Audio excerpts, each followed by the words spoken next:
Assalamu alaikum warahmatullahi wabarakatuh. Welcome back to Luton Grappling Club podcast. Today we've got a very special guest, Akil. Assalamu alaikum. Assalamu How you doing, brother? rahmatullah. Okay.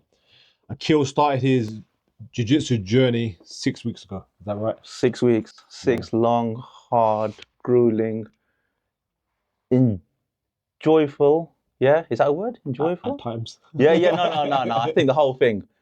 The drive here, that's the hardest part. But once you get here, no, it's I good. think enjoyable is something when you're not sure if you're enjoying it. I think that's probably the definition. But you want to enjoy it, but you're not sure.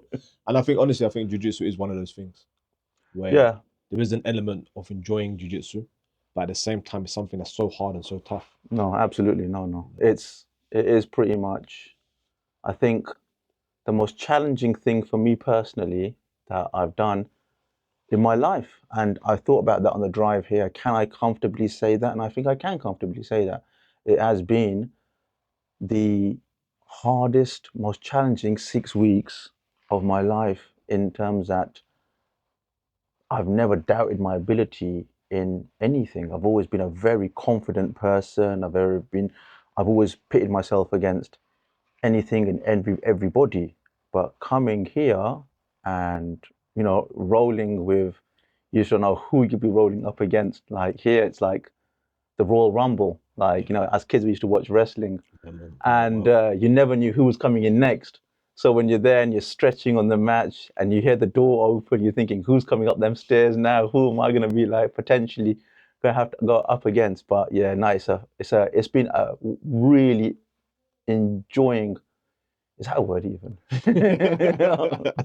Experience. Absolutely. And now I sound like a madman. Honest to God,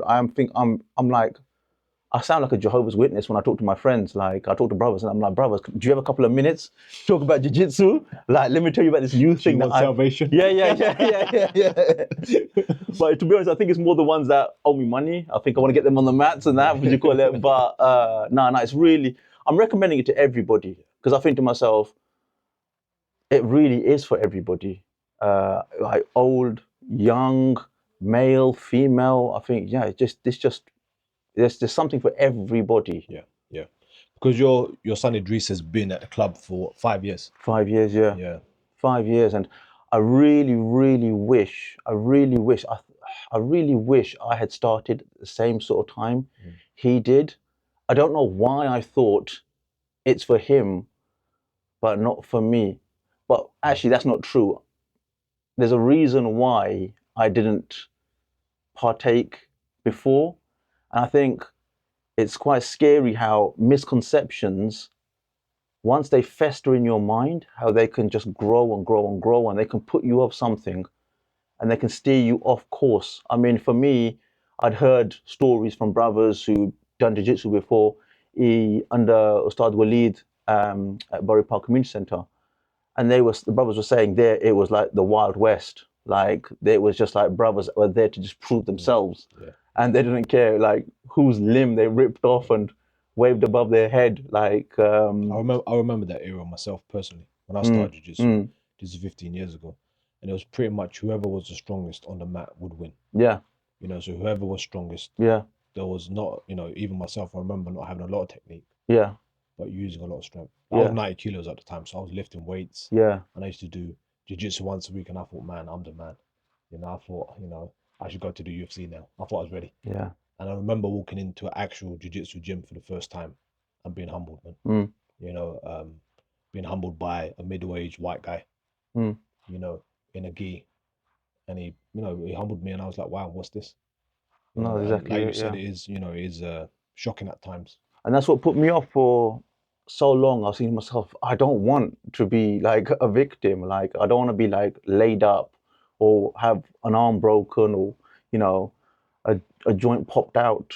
And that's what just grew in my mind. Yeah. And it just put me off for so long and so long and so long. But then, alhamdulillah, I mean, watching what was going on at Luton Grappling Club, and like, I watched my son come home, and then my younger son Musa, he joined. Yes. And it's just the enthusiasm that they had for going. I remember a couple of times Idris didn't go, But it didn't deter Musa in the slightest. He wasn't bothered that his older brother was not going. He was going. Yeah. And I was thinking to myself, like, you know, they're going up against people the same sort of size as them, the same way I would be. But why are they eager for it? And why am I staying away from it? And then watching the clips here, I think for me, the Eureka moment was when Brother Sunil was sitting in this chair. And he mentioned about the Prophet ﷺ, that when he wrestled Rukana, and when he said that the Prophet ﷺ was 40, in his 40s, Yeah. I was thinking to myself, hang on, I'm in my 40s. And that was it. The light bulb just turned on. And from there, I'm somebody that once I get an idea in my head, I can't walk away from it. And for me, I was thinking, okay, I want to start. And then, like, the coaches here, mashallah, like, genuinely, like, they were always, every time I come, like, drop the boys off, pick them up, Alexi, Ishaq, always were like, bruv, when you're coming, come on, like, you know, in Ramadan, it's going to be a little bit easier, maybe start then, and so forth and so on. And then I was thinking, my timetable doesn't really facilitate it. But then you guys, you close the net so much so that... That's the only reason we did it, man. The only reason why we You're like, okay, now we've got classes. We've got morning classes, we've got lunchtime classes, we've got evening classes, we've got weekend classes. What do you want? And I was thinking, there's like, you guys, you that's it. There's no escape. And then I said to myself, I'm starting, inshallah. And then, but yeah, so then I come up the stairs.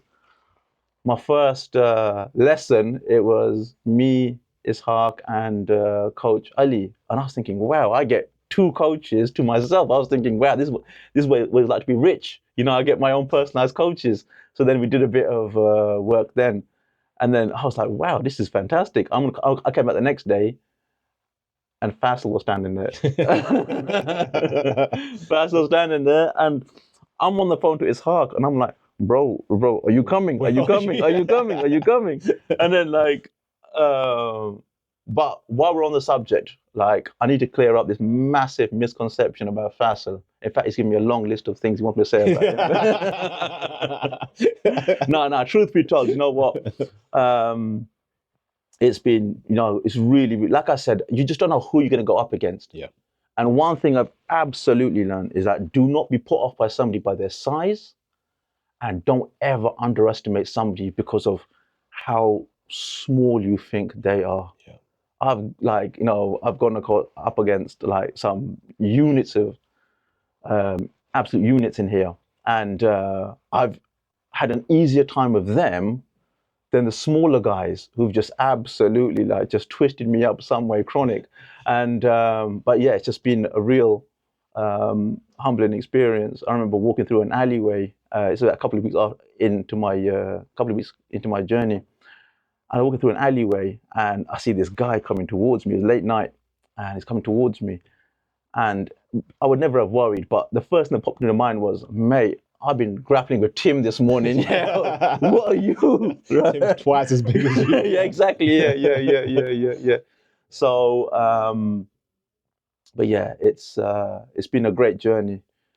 Like you said, I think it's important that you don't underestimate people. No. And this is probably one of the reasons why I try not to start trouble when I'm outside. You don't know who this guy is. No. Yeah, he can be a normal guy who's never trained before, but at the same time, he could be a world champion in something. You know, absolutely. Kickboxing, boxing, absolutely. You know, whatever. Absolutely. Even, like you mentioned, my sons. I know I grapple with Idris now. Like, he's 10 years old. He's been coming for a few years, and I can feel the strength in him. It's different strength. I can genuinely feel the strength. Musa, he's 6 years old, and he goes to me, Baba. He goes to me, I'm gonna go on the floor. You just, like, perch above me, and I'm perched, and he flipped me over. And he's 6 years old, and I'm thinking, wow. But Idris, grappling with him now, you can just feel the strength. And then I come to the morning classes here, and then you've got some of the youngsters who are coming up now. We're looking 15, 16, 17 years old. And, like, that's like man's strength. It's like, it's something so different. So like you say, you just do not know who can do what. So don't ever look at somebody and think, yeah, that's going to be easy work, because it really, really isn't. Especially if they're trained in something. Because When you've got someone trained in something and someone not trained, the difference is night and day. Absolutely night and day. And I think that's a big misconception. You've seen that meme, they talk about, like, it's a circle and it's like there's a little slither. And the question is, what guys rely on if they get into a fight? And that little slither is their training, and the rest of the graph is, I just see red. Yeah. And I think 99.9% of guys think, yeah, if it kicks off, like, I'm just going to see red and that will, like, get me through.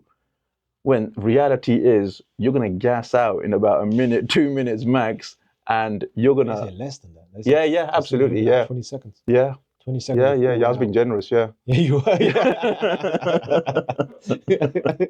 But you're going to gas out, and this guy is just, Ali said to George Foreman, this is the wrong place to get tired. I've been in competition, where I've been on the bottom and I've been mounted, or someone's on my back, and man, it's not a nice place to be. And that's a competition, where you're still, in those kind of constraints of safety. If something really bad happens, they'll stop it. Yeah.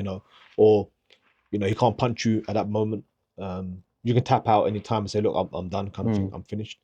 But if somebody does that on the street, you're like they say, you're gonna swallow your teeth. Yeah. You come to see me. No, that's the truth, man. That's the scary truth. That's the scary truth. So like you said, you have to be careful, man. You really have to. And I feel like for me, training jiu-jitsu gets that negative energy out of me. So I don't feel like I need to go and prove myself. No. When I'm driving, I'm quite calm. But it gives you that confidence also. Yeah. It gives you that confidence to know that, look, and that's for me is a big thing. I think that confidence, I think to myself, look, I mean, I'm 47 years old now. I'm probably one of the oldest guys here, and I'm starting my journey now. And one of the main reasons I've, gravitated towards jiu-jitsu, I think to myself, I mean, I'm not one of these guys. I mean, I'm no way, in any way, shape or form, experienced or knowledgeable enough to have this conversation about what martial art would beat which style of fighting and so forth and so on. But the way I see it, I think to myself, technique wins every single time. 100%, yeah. And I think to myself, doesn't matter how old you get, the technique will always be there.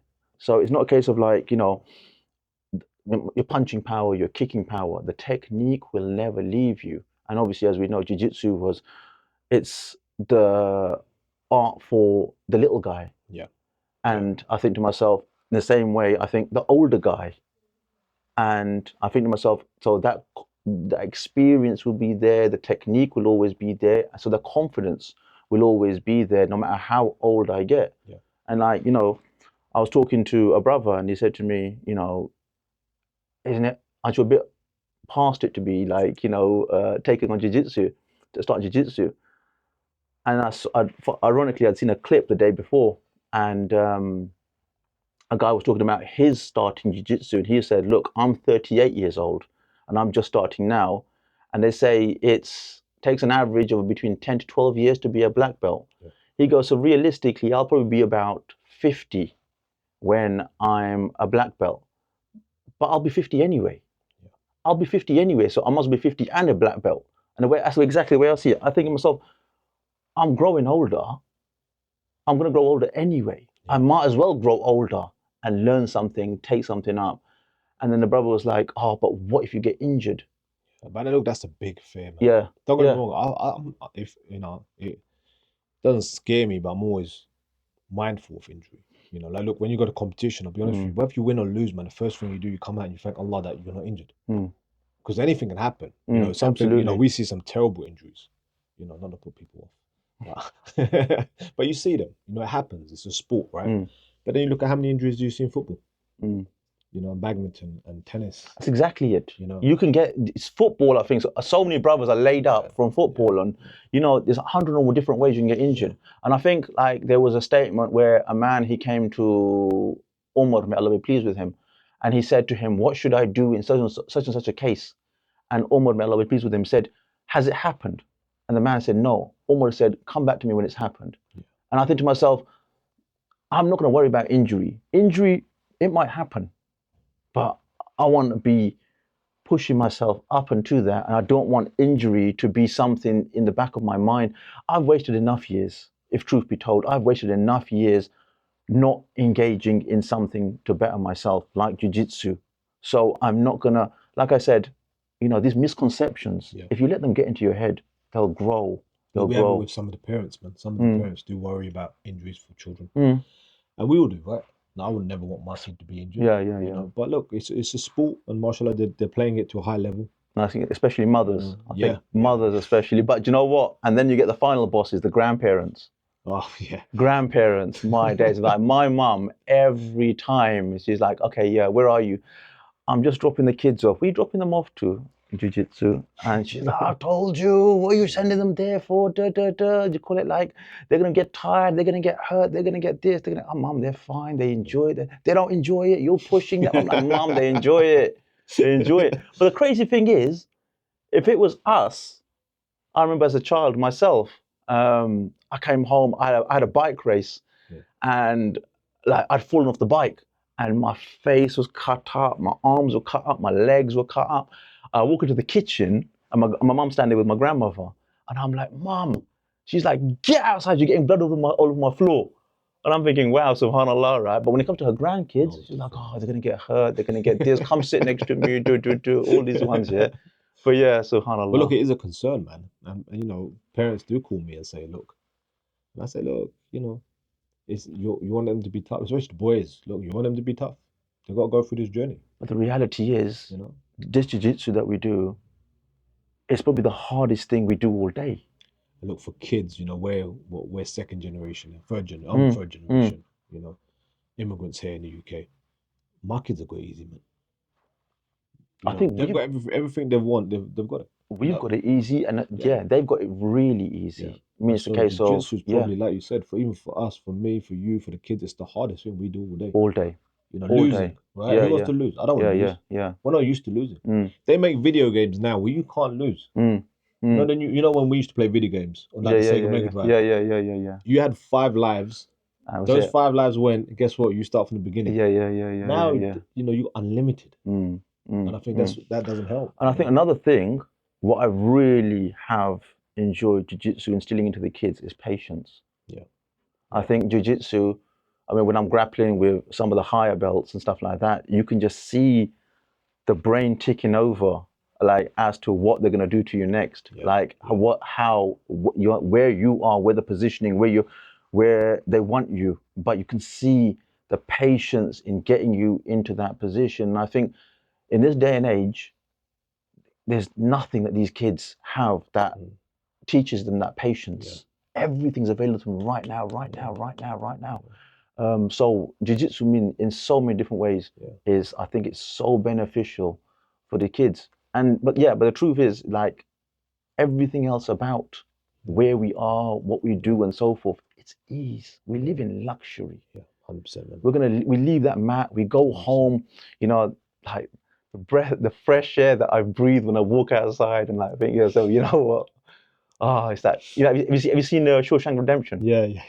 when he escapes and he's standing in the rain and like the rain's hitting every time. That's me every time I'm outside. Every time I'm outside, I'm like, yes. And then you drive off. And but the crazy thing is, a couple of hours later, I'm thinking to myself, you know what? I wonder if I can make the lunchtime class. Right? You forget. But you forget the hardship. You forget, and I think maybe that's just me talking big because I know I can't make the lunchtime class. And then every night, I lay my stuff out ready, and I'm excited. Yeah. But then when I wake up in the morning, bro, that's the hardest. Then those 10 minutes I spend lying there making excuses about why I can't come, and I'm aching. My body's aching and stuff like that. But once I get here, I promise you, bro. Once I get here, and once you get past the warm up, then you're fine. Then you're fine. Yeah. Then it's a case of like, me and Fas always say to each other, we joke to each other as well, but it's actually true. The morning of the competition, everything hurts. You wake up, your arm hurts, your leg hurts. Your body's making every single excuse. You've got a headache. You're not feeling well. Every single excuse you can think of is going through your mind because it knows what's going to happen. It knows you're going to competition. It knows it's going to be hard. So naturally, our brain is designed to try and protect you. Well, we want to do the easiest thing, right? Why would we want to go towards hardship? We don't. We want to have ease. But I think one of the biggest problems we have with the kids is when, you know, the parents join their kids up because they say, look, this is good for them. We want them to do this. And then maybe, you know, 6 months later, we get a message saying that little Adam, he's 5 years old. He's decided he doesn't want to come to jiu-jitsu no more. He's decided he wants to try something new. And I always want to say to him, look, little Adam, he's 5 years old. He doesn't know what's good for him. You're the parent. Does that make sense? Yeah. You made the decision to bring him. He didn't come to you and say, Mum, I've seen this thing on TV, it's called jiu-jitsu, you know. And that's the hard thing, man, you know. And I always say, look, if you let your kids quit jiu-jitsu or anything, they're going to be quitters for the rest of their life. They'll quit education. But at the same time, you know what? What I wish I had started jiu-jitsu the same time Idris did. Yeah. Because even the other day, Faisal said to me, he goes to me, how does it feel to be the only parent who's doing jiu-jitsu? And that hit me. And I was thinking, wow. Yeah. I was thinking to myself, until 6 weeks ago, I was one of those parents. And I think to myself, we entrust our kids over to things like this. Yeah. But it's also our responsibility. They need someone to look up to. The same way I remember a sister was, she's a teacher at Islamic school. And she was saying that the parents were having a go at us because they were saying, oh, why doesn't my child know this, and this by now? And I'm trying to tell them, look, we can only do so much. You have to be doing it also 100%. With them. But at the same time, we want our kids to do these things, but we're not willing to do these things. I don't know if you've seen... to sit and read Quran, but we don't do that. Yeah. I don't know if you've seen this film called I Am Sam. It's one of my favorite ones. And it's about a guy, he's got a learning disability, and he's bringing up a little girl. And she hits a certain age, I think it's around 11, 12, and then she starts rebelling and she starts not wanting to learn and so forth. And when they got down to the crux of the matter, it was the fact that that was his mental age. Yeah. She didn't want to be cleverer than her father. Yeah. And that's, I think to myself, for our kids, they always need someone to look up to. And I always want to try and be that guy. And I've done some crazy challenges, you know, in my life, because I think to myself, I want my kids to know, like, you know, Dad pushed himself. He was doing this, he was doing that. Even now, Idris is saying to me, like, he's like, Baba, like, you know, I think you're overtraining. And I'm like, son, like, I'm 47 years old. Yeah. I've wasted enough time. I need to make up for lost time. So, look, for you and for me, you know, there's going to be a time, like, our boys are the same age. Mine's 10 years. Yeah. There's going to be a time when they're like 16. And that's when you got the fight, man. Yeah. And that's the thing. Because at the minute, they're still small. They're still small. They're still a little bit playful. Still throw them around. Yeah, but once they hit like 15, 16, they get that man strength. Then you got to fight on your hands. That's why I'm coming 4 times a week, bro. Sometimes I watch the kids spar and I'm like, man. Yeah. Bro, they're good, man. Yeah. Sometimes you almost feel like, you know, you kind of forget how good they are and how much they are actually training. You know, you still look at them as kids. Like, oh, you know, my son is my kid. But mashallah, when you see them sparring, all of them, and, you know, mashallah, they're doing really well. You know, and alhamdulillah, you know, you just got to keep going. We're thinking, and I was going to ask you about this, but I might as well ask you now. We're thinking about, what do you feel if we've done a class? There are gyms that do a class for over 40s. So it's a nice idea. Yeah. Sometimes, you know, brothers are a little bit worried. They are worried, yeah. They are worried. They do have that, like, and I try to talk to brothers that I know and say, look, come on, it's not like that. It's, you know, you come at least watch. Just come watch. Just sit down and watch. Maybe you might decide you want to sign up straight away. Maybe you want to go out and think about it and so forth. But just come watch. It's that not knowing. It's that fear of, like, going up against guys younger than you and so forth. I think it's a fantastic idea. But inshallah, hopefully we'll put together, man. You'll be the poster boy. But listen, I need to clear up a quick misconception. This smile right here, you know, this award-winning smile. So teeth whitening. No. It's not the original. This is inherited, all right? Anybody who's not had the honor of meeting Abu Salman, this smile was inherited. I got it for free. Akil, jazakallah khair for your time. Brother, jazakallah khair. Thank you so much. Inshallah. So guys, like Brother Akil was saying, morning, lunchtime, evening, weekends. No excuses left now, is there? None whatsoever. Yeah, and like I said, you know, mashallah, me and Akil on the mats, we're training together. More than welcome to join us anytime, inshallah. Jazakallah khair. Assalamu alaikum wa rahmatullahi wa barakatuh.